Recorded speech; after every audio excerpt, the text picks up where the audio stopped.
Hello everyone, this is just a quick tutorial on how to work with parallel lines and equations for lines, linear equations.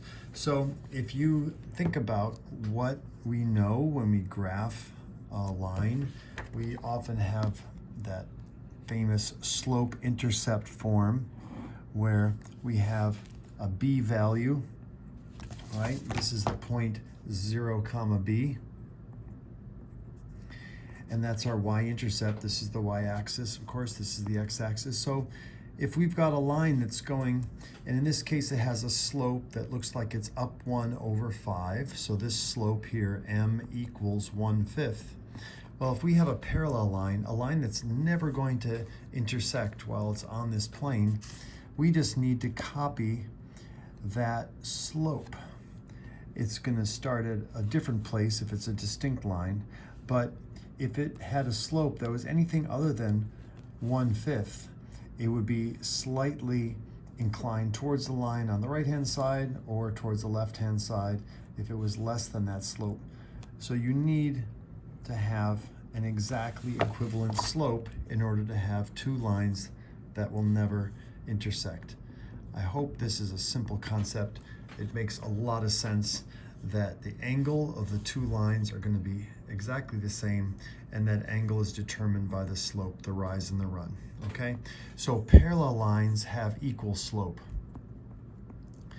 Now there's one exception, and that is just that if you've got two vertical lines, we can't really say that an infinite slope is equal. So all vertical lines are parallel. Okay, that's our symbol for parallel. And then of course horizontal lines, they have equal slope. The slope just happens to be 0.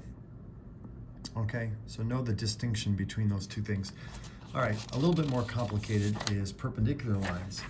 Perpendicular lines are lines that intersect at a 90-degree angle. So they're perpendicular when they cross, and the angles on either side are equal. That's how they used to describe it back in ancient times. They didn't have 90 degrees like we do today, so they would say lines intersect to form two equal angles side by side like that.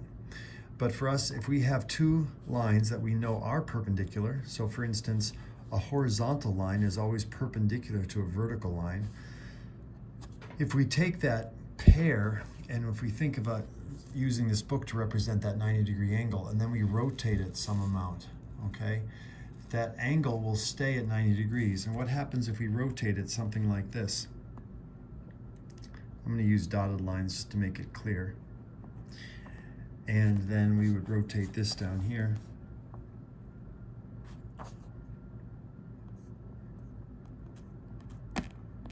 Okay, so there's my rotated. It's still a right angle like that.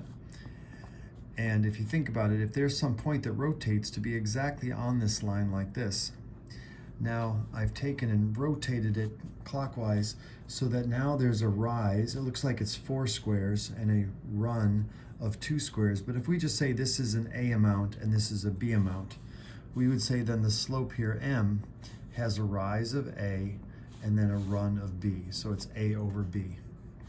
If we look down here, it makes sense that this would then be over 4 now and down 2.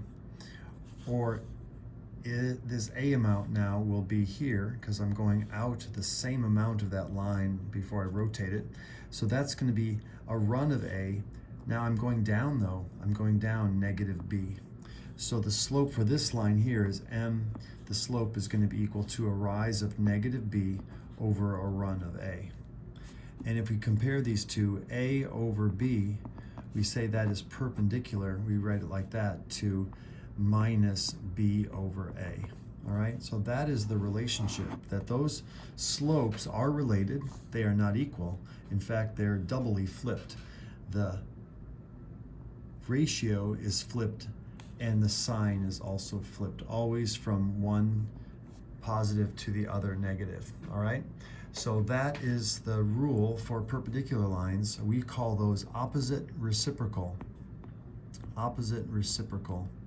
slopes. All right, so what would be the perpendicular to a line that's y equals 2/3 x plus 3? A perpendicular line would be y equals minus 3 halves x plus some other different intercept. Actually could be the same intersect, but plus b. All right, so it's opposite reciprocal slopes. All right, good luck.